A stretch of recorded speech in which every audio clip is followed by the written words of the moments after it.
My Carnage welder is my go-to welder. You want to see how easy it is to get to? Yeah. All right, let's do this. We've got the fastest deployable welder. A Carnage welder is a wire feed welder. It's basically batteries and everything inside of a box. It's quick deployment. Just take out the case, open it up, turn it on, and you're ready to start welding. No pulling batteries or getting cables out. It's literally 30 seconds and you're up and ready to weld. It's very user-friendly, awesome penetration on the welds. The first weekend I was out with it, I had to use it, and it's the only reason I was able to complete the second course in my competition. If you're ranching and farming, you have to have a Carnage welder in your tool bag. If you're a hunter and you're off the grid, the Carnage welder is going to be a necessary tool. You break, let's fix it. 10 minutes later, let's get back on the trail and let's try whatever you broke it on again.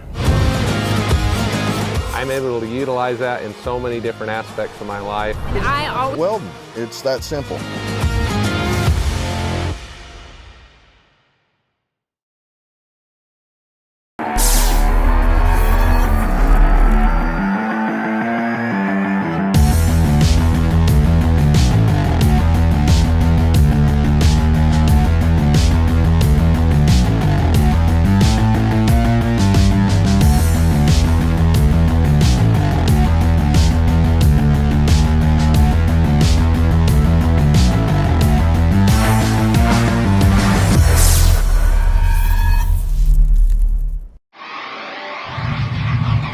We've chased checkered flags through dust, rocks, mud, and worse. We've crowned champions, racked up wins in places where tires go to die. And we're still just getting started. From hammering at hammers to Baja bangers. If it's brutal, beautiful, or just plain ridiculous, we're there. So whether you're bombing through the desert or just dodging potholes in rush hour, tread victoriously with Maxxis tires. Built for whatever you're chasing.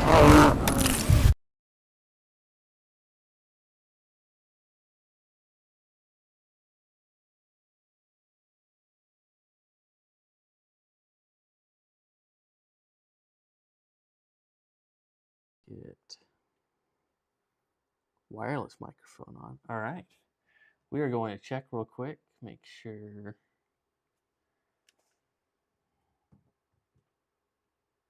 that hopefully we have audio. I believe so. All right. Welcome to another We Rock Wednesday. I am riding solo today.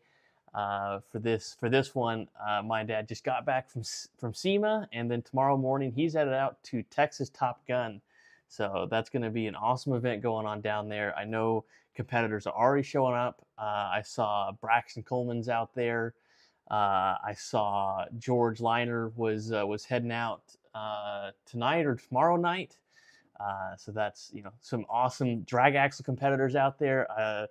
If you haven't seen that beautiful new Bowen built buggy that's headed down there, Bowen, of course, the winner from last year, is headed down there with a brand new car to try and defend his title. So it's going to be an awesome weekend for those Texas Top Gun competitors. But first off, I want to thank Maxxis Tires, whether for work or for play, tread victoriously with Maxxis Tires, Metal Cloak, Brannick Motorsports, Behemoth Drivetrain, Carnage Welders, Crown Automotive, Spider Tracks Off-Road, Raceline Wheels, Drive Shaft Specialist for San Antonio, Tire Right, Laser Nut for presenting the live stream tonight. And I'd also like to have a special thanks to Axel Helmets and for coming on tonight to talk to us about Axel Helmets. So I don't have much else to say. So I'm going to go ahead and bring him. All right. I think everything's working. So yeah, Axel, welcome on. Thank you for coming on to the We Rock Wednesday, and thank you for supporting We Rock and making some amazing helmets for our competitors. Thank you very much. I appreciate you, you having me on, and yeah, let's have a good time. Yeah, awesome. So, I want to know what where did you kind of start into the off-road side of things? Even first time taking something out, or where did you start? Um, it started actually in Germany, where it's relatively boring because of all the restrictions that you have. So the first thing that I had was I always liked, because that's all you could see, these old Land Rovers. I actually found one. It was built in 1965, which is the date when I was built. And I don't know why, but I always had a passion for it, because I was maybe a silly kid that liked to jump in the mud and God knows what. And it was just, I loved it. And I bought that old Land Rover and I put it back together where it's supposed to be with the original engine, took out that Mercedes diesel, whatever, and all kinds of other things together with a friend. I didn't have the skills by far, and I had some, but not all. And so yeah, this is how it started. And you basically go through quarries and stuff like that in Germany until they kick you out or you get in trouble or whatever. And we drove over to Belgium, where they had a lot of these gas and the trial motorcycles, and they had some parts of the park where you could actually take an off-road vehicle, and but it was essentially just, I wouldn't call it overlanding. It was a little more difficult than that, but it wasn't really challenging. And so yeah, that just stuck with me. And because I travel always, and I love to travel, I found somewhere on a remote island, somewhere in the South Pacific, a very uh, sweet situation with an old Land Rover standing next to a log home not far away from the beach, blah, blah, blah. It was just, I don't know. I always loved that lifestyle, living with a Jeep or with a Land Rover by the sea somewhere. So I just loved it. I can't help myself. And even traveling to France or southern Italy, which is not far for German, you see old Willis in red for the Coast Guard or stuff like that, So I just loved them, and wasn't at first too much into off-roading. I was more into the vehicles, but then once you sit in a vehicle, you want to try it and do it and have fun with it. And so many years later, I decided to move to the US, and that was past my first career for, I believe, how long was it? 20, almost 30 years in advertising. I had my own agency, and then started when I finally got out of that and sold it. I was getting into into shows. I remember, or you guys may remember the Unlimited Off-Road Expo show that was in Louisville, and also the Tex Motor Speedway. And just because of the passion for off-roading, because here in the US, first thing I did, of course, was getting a Jeep, and it's been built up ever since. That's now some 22 years. And so going through the parks, go have some fun. And yeah, but I ended up doing these shows, which COVID brutally ended. But I always had started a little bit before the helmet business, which I always loved, because I always wanted to do product over a service or something. And so yeah, from driving Windrock Park or other or Adventure Off-Road Park, or going out west to Moab, which is not too crazy, but certainly beautiful, and all kinds of different off-road parks or areas, Sand Hollow and God knows what. Um, I had my fair share of flip overs, or I saw people flipping. I saw a lot of people cutting their skulls open, regardless if they were buckled or not. And I ended up thinking, I love these adventures, and I love to go out and enjoy picking a new line, even in a trail that I've seen many times before, I've done many times before. But I don't know, I always felt like I want to challenge myself, and so I ended up wearing a helmet, buying something, but I didn't really like it. But it was better than, coming home dead. And so I had that helmet. I had helmets on my head when it got really tough. I didn't wear it all the time. I mean, not going down like a dirt road, but every time I hit a mean obstacle, I would have that helmet on my head to not hit my own head on the rope on the roll cage. Yeah, and so that's how all that started at the end of the day. Yeah.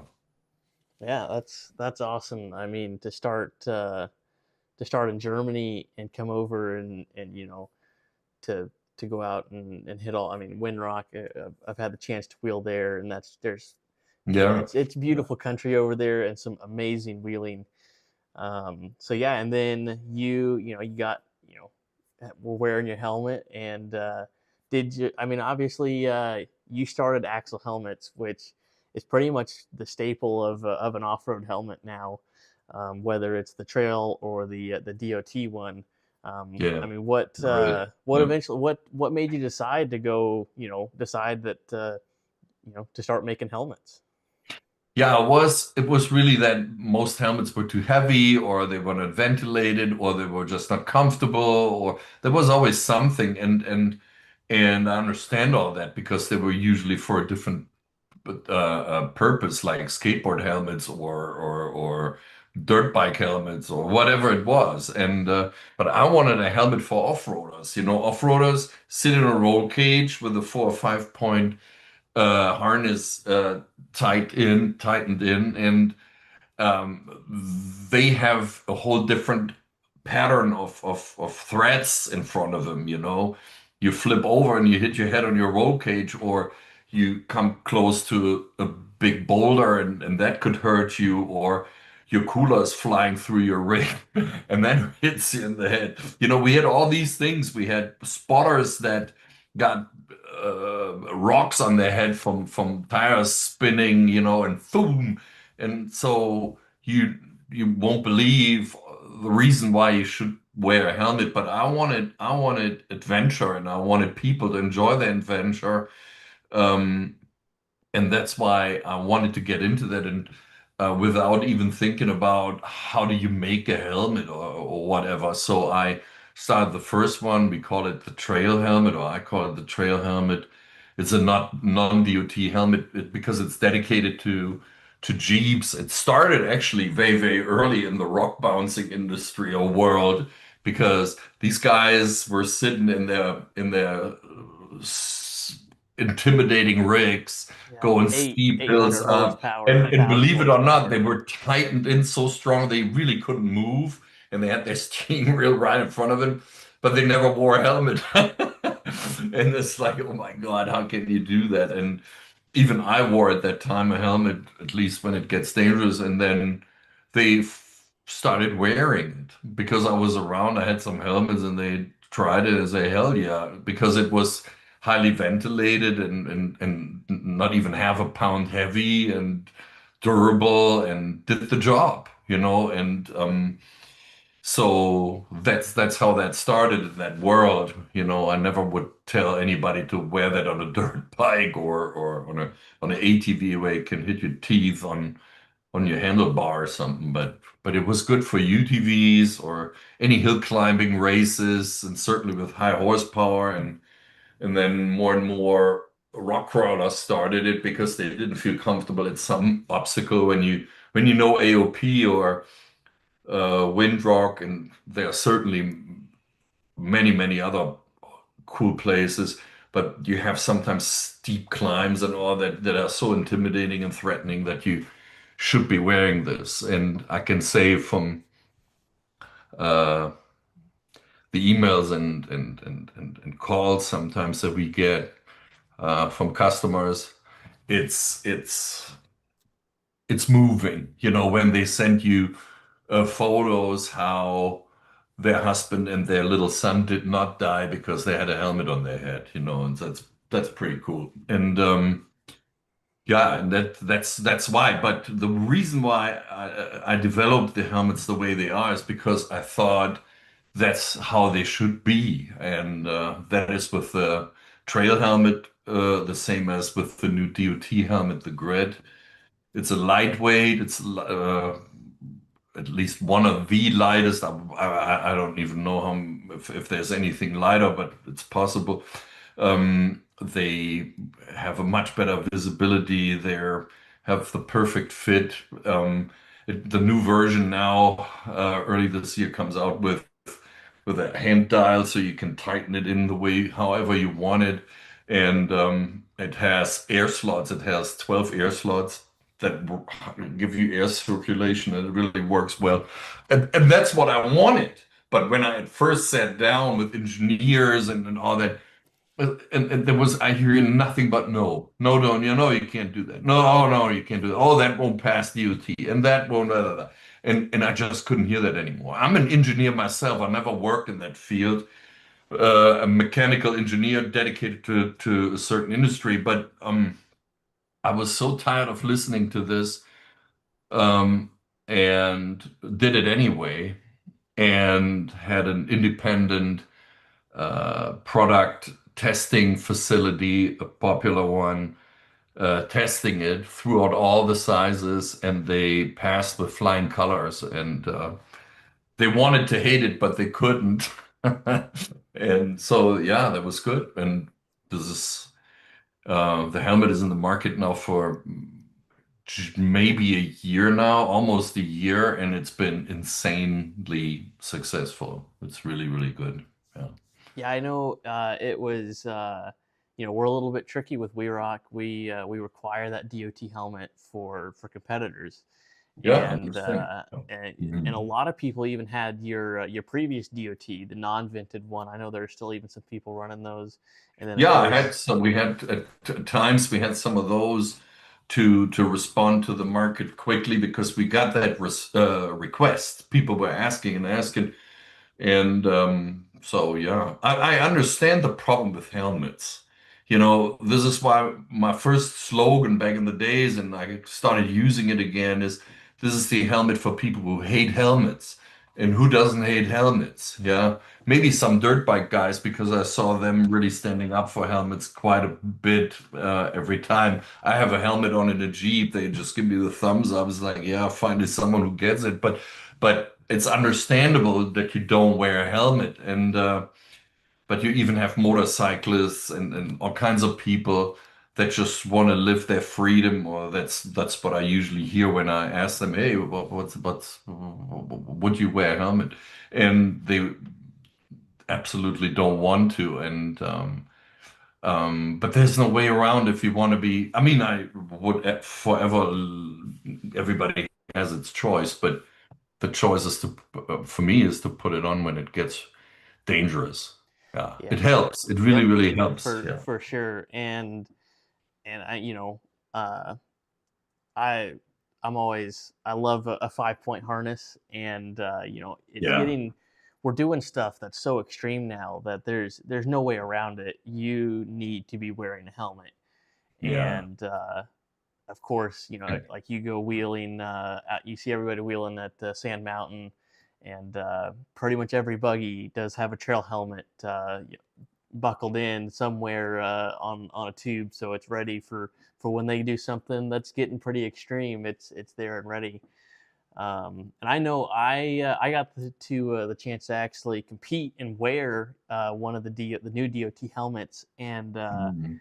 I'm I think I hit my head getting out of the buggy a few times because Yeah. I didn't realize I had it on still. Like I just was like getting out, and I would hit my head on the tube. It was like, oh, I'm wearing a helmet. So it was really nice. It fit really well, and so it's awesome to have that safety too. Peace of mind of Yeah. wearing a helmet.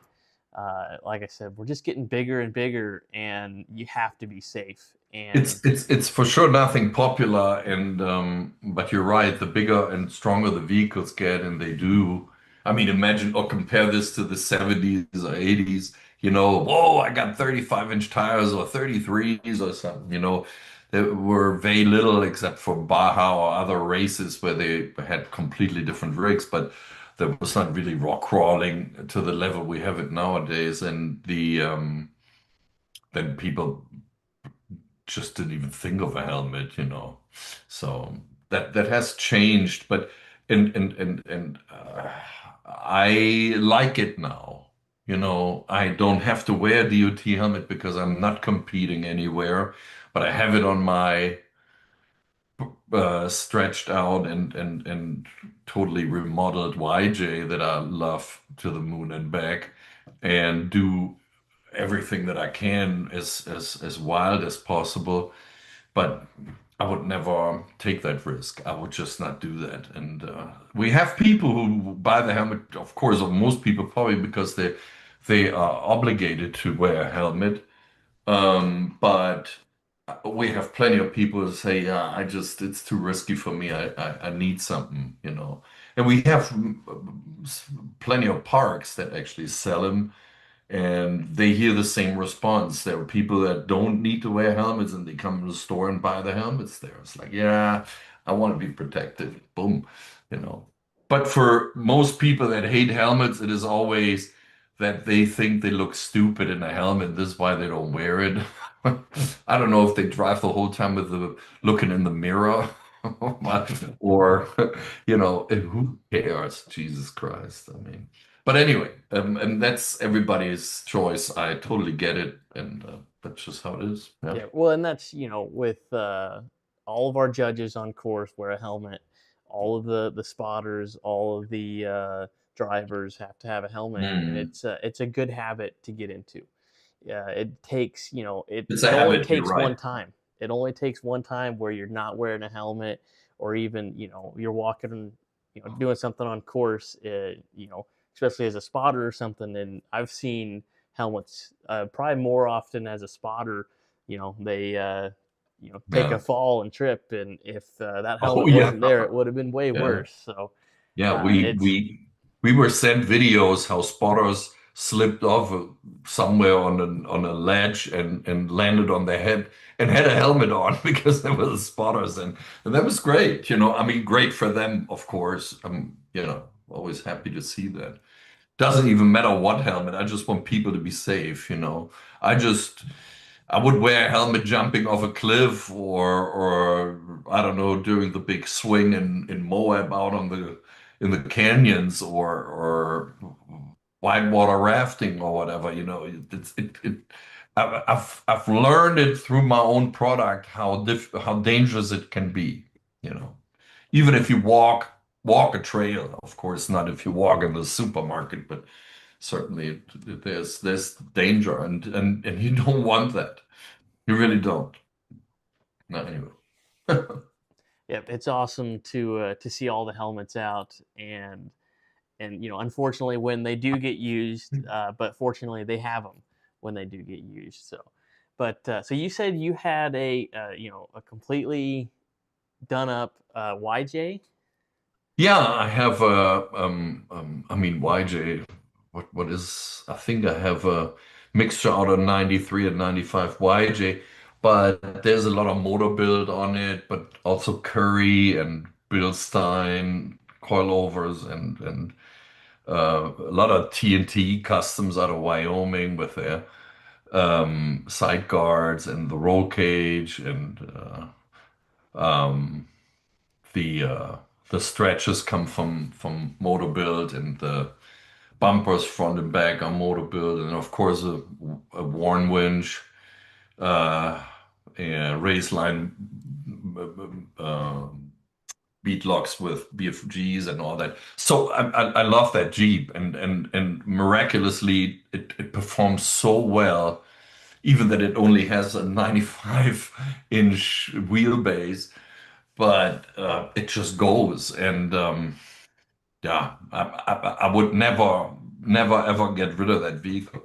I would maybe get another one, but that's that. Yeah, That's I all. love to go wheeling. I had a health issue that I'm still dealing with. This is why I'm a little out, but from next year on, in February, March or so, I can start to go wheeling again.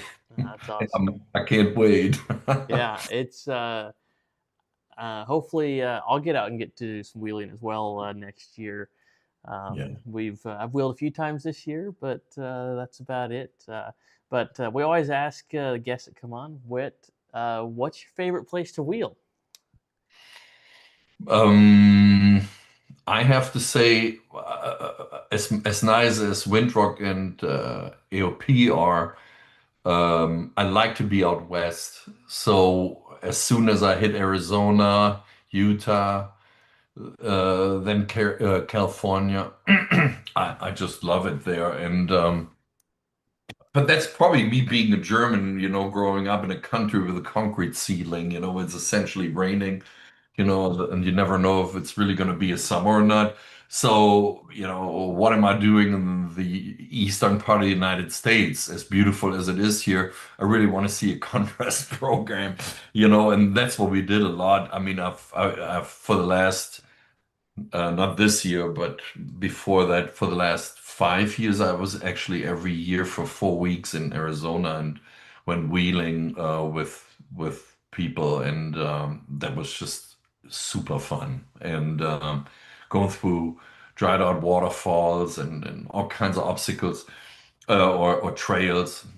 I'm terrible with names, so don't ask me the names. Some of them were not allowed to be disclosed, so I don't even know what that was. But yeah, I love that. And King of the Hammers, I've been there 3 times, going through dunes, going through rocks, all these things. That's really awesome. I like to go hardcore, even that I'm oftentimes limit myself because I'm worried about too much breakage, you know.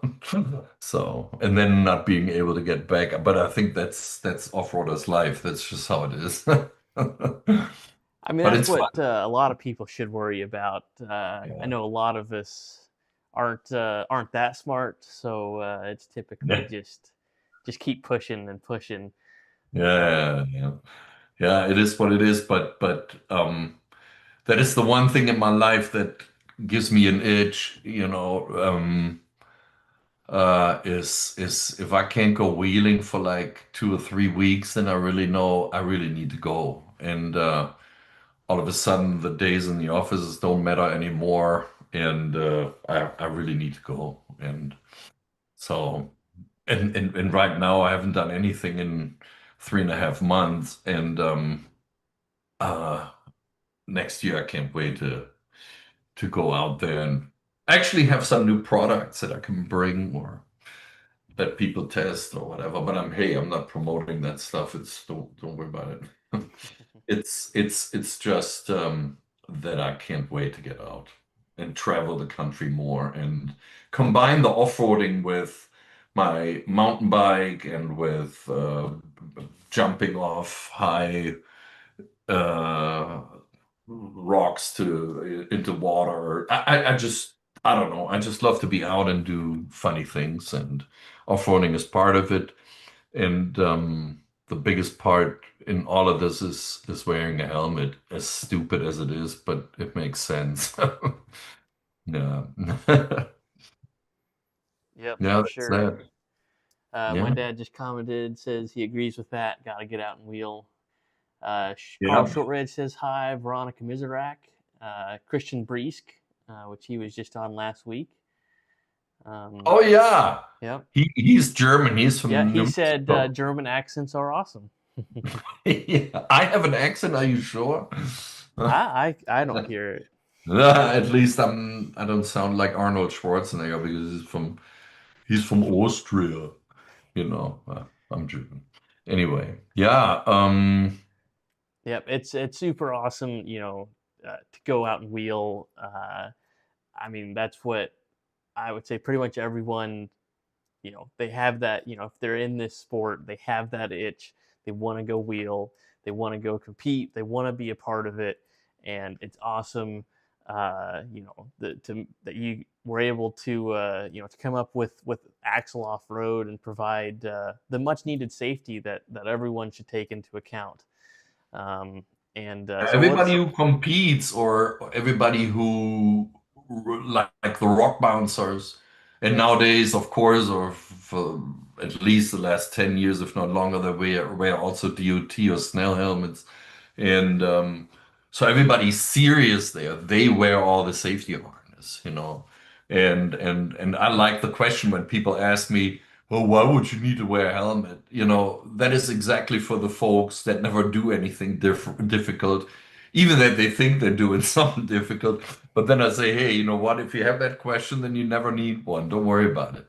You know, so everybody else is a choice, but people who don't even think they need that choice, they just in a different world, you know, overlanding or whatever they do.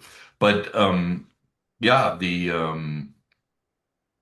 it's the camaraderie to get out with people and hang out. I mean, it's for me moving to the US, I have to say, after all these years, it's always a people thing, you know, much more than in uh, maybe other countries. But it is just I've never felt so welcome and so uh, yeah, with easy access to really good people than in the off-road world. I have to really say.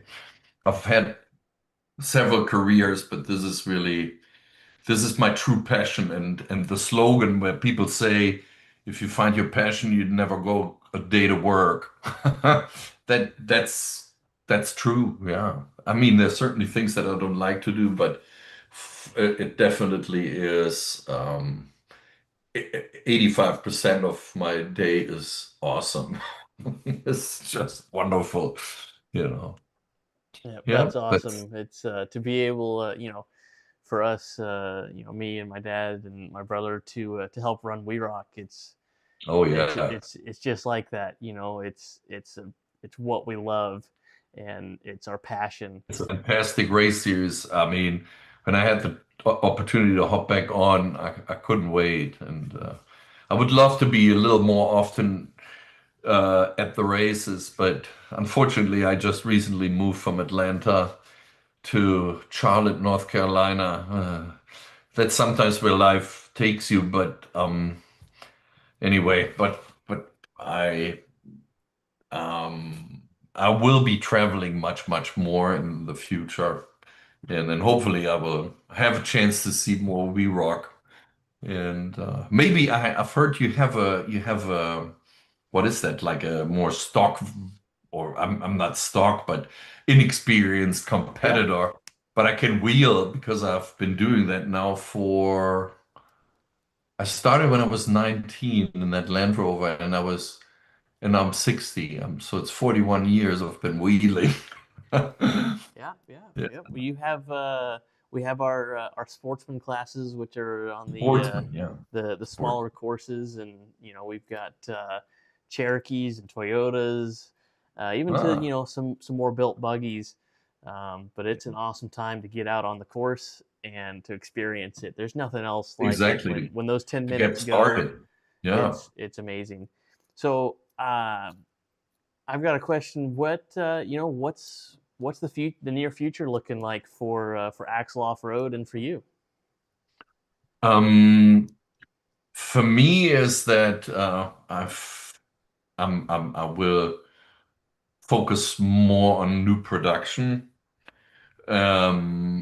because the company has a nice growth and we get requests from what you call that from industries that are not too far away or where you find a lot of folks in the off-road world, first responders, construction, all kinds of people. So we come with new products. We upgrade the current products both. We change some colors. I always want to upgrade things because we constantly listen to people. Hey, what do you dislike? What do you want? What do you want to see? And la la la la la, all these things. And so yeah, we're gonna have new products in 2026, not starting out 2026 because they're in um, um, development right now, but there will be besides the three helmets that we have right now, there will be two more. And then some accessories. You know, we have these neck braces that nobody knows what to do with. They stabilize your neck so that you don't bounce around and other things, you know, whatever. We're mainly focused on helmets and we don't want to drift off too far, but there will be new products, some new colors, more comfort, and yeah, more in order to make life easier on hardcore trails, you know. Yeah, Yeah. that's awesome. Well, I look forward to seeing what comes out, and I look forward to hopefully seeing you out maybe at some events Yeah. and maybe out on course even. That would Yeah, be there will really be awesome. something. I've been thinking about that. Yeah, it would be awesome. So, Perfect. all right. Well, thank you for coming on to our We Rock Wednesday. It was a pleasure to have you, and thank you for supporting not just We Rock but all of the trail wheelers out there Yeah, providing yeah, yeah. these helmets. It's awesome to see see the safety. That's it is probably one of the most important things that nobody wants to really be the most important thing. Yeah, it is what it is. As you said earlier, get used to it, but we try to make it as simple as possible to the people, by building helmets that are, I believe, pretty slick looking. And Yep, so, yeah. I loved being able to wear that DOT helmet on course. To go compete for me was awesome. I missed competing, and to have my dad spotting for me, it was amazing to get that chance. And hopefully we'll see you get that same chance. Yeah, I would love to. Thank you. All right, thank you for coming on. We will see Absolutely. you hopefully next year. Absolutely. Thank you. Have a great evening.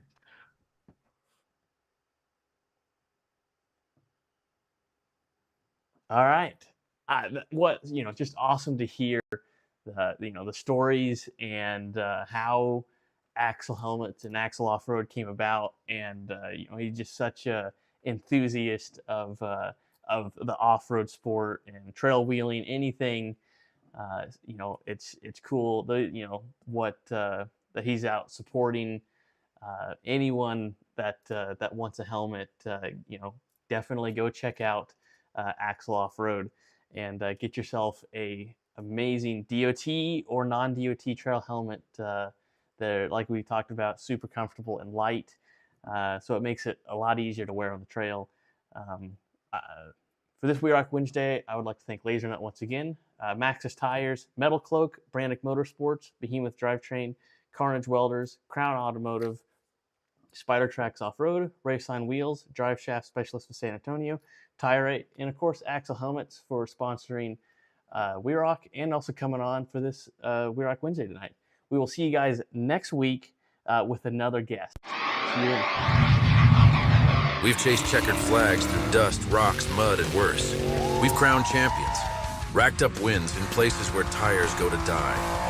And we're still just getting started. From hammering at hammers to Baja bangers. If it's brutal, beautiful, or just plain ridiculous, we're there. So whether you're bombing through the desert or just dodging potholes in rush hour, tread victoriously with Maxxis tires, built for whatever you're chasing.